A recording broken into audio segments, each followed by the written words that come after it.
Everyone, today we learn chapter 2 of our moral science book, being independent and responsible. Before we start discussing about responsibility and independence, we read a story related to this content.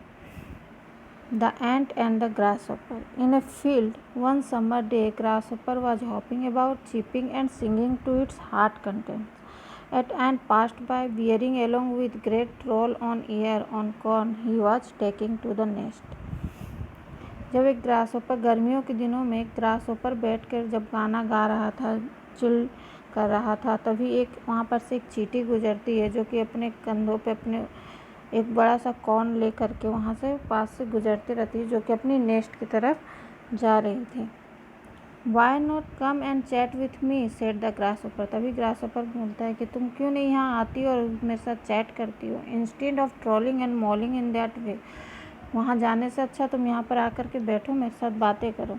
I am helping to lay up food for the winter, said the ant. अभी ant बोलती है कि मैं winter के लिए कुछ food जमा कर रही हूँ. And recommended you to do the same. और तुम्हें भी मैं कहती हूँ कि तुम भी यही करो. वाई बदर about winter, said the grasshopper. We have get plenty of food at present. But the ant went on its way and continued its tour. तभी उसे ग्रासहोपर कहता है कि क्यों विंटर के लिए इतना परेशान हो रही हो, हमारे पास अभी बहुत सारे फूड हैं, तुम आओ यार यहाँ पर बैठो. तभी वो उसकी बातें नहीं सुनता है एंट, और वो कंटिन्यूस ट्रॉल करने लगती है. When the winter came, the grasshoppers had no food and found itself dying of hunger, while it saw the ant distributing everyday corn and grain from the store they had collected in the summer. और जब फिर winter आ जाती है, winter आने से grasshopper जिसके पास एक भी फूड नहीं रहता है और वो मरने की हालत में आ जाती है, क्योंकि भूख से मरने की हालत में आ जाती है, तभी वो देखता है कि एंट जो कि समर में इतना कॉर्न इकट्ठा की थी वो उसे डिस्ट्रीब्यूट कर रही है. Then the grasshopper know it's the best to prepare for days of need.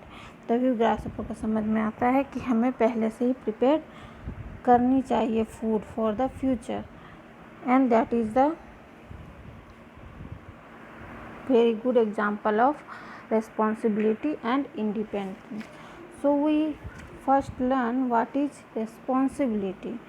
The dictionary defined responsibility as a duty or obligation to satisfactorily perform or complete a task. Responsibility एक जिम्मेदारी, responsibility जिम्मेदारी है. Responsibility means जिम्मेदारी that one must fulfill and which has confused penalty for that failure. Dictionary में duty, responsibility को एक duty बताया गया है. अगर वो ड्यूटी अपनी फुलफिल नहीं करती है तो उसके चलते उन्हें पेनल्टी भी भुगतना पड़ता है, दंड भी भुगतना पड़ता है. इंडिपेंडेंस, और इंडिपेंडेंस क्या है?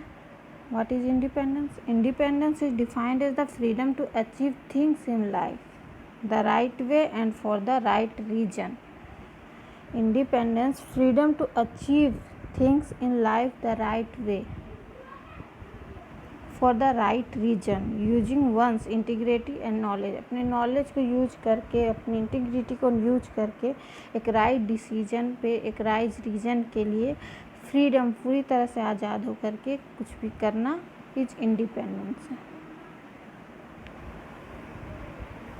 Okay, that is for now.